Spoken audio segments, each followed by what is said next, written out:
quite yet, but once Sage does get on down here, I want you to take a good look at his rear end because that's going to be a great indicator on what species of hawk he is.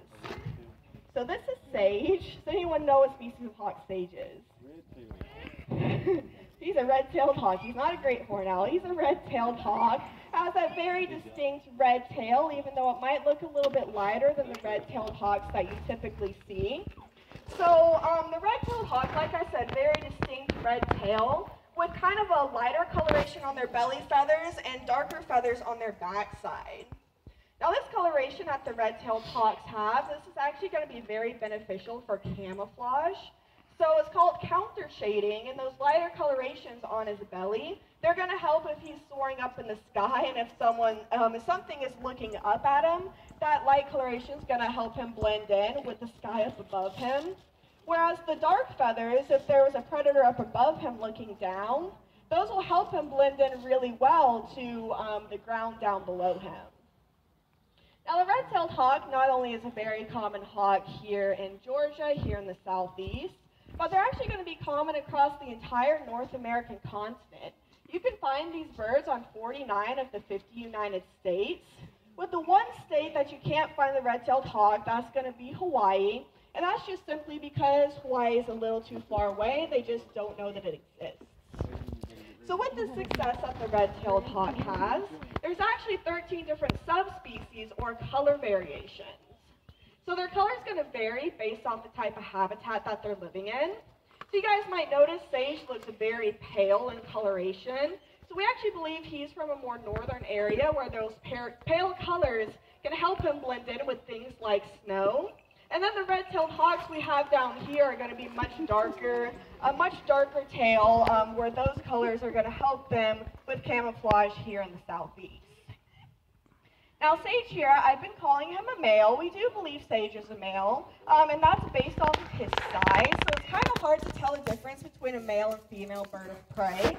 They don't really show true sexual dimorphism other than their size. So do you guys want to take a guess who you think is larger in the raptor world, the males or the females? Female. Females, very good, thank you. The females are going to be larger. They can be up to 30% larger and 30% stronger than the males. That's because the females are going to be the ones laying the eggs, taking care of the babies, things like that. So they're going to need to be a little bit larger. So we have another red-tailed hawk here named Tilden, and Tilden is much larger than Sage is, so that's why our best guess is that Tilden's a female, Sage here is a male. Now the only way for us to really know for sure whether or not our birds are male or female is if they lay an egg, right? Now if that happens, we can kind of put our college degrees to use and determine that the bird that laid the egg is a female, right? But for right now, it's just our best guess based off the size of the bird. Now Sage is about to be escorted on home by his trainer, and the reason Sage is being escorted home is actually due to the reason why he's here in captivity with us. So he has a physical injury, which is kind of hard to see, but he's actually completely missing one of his eyes.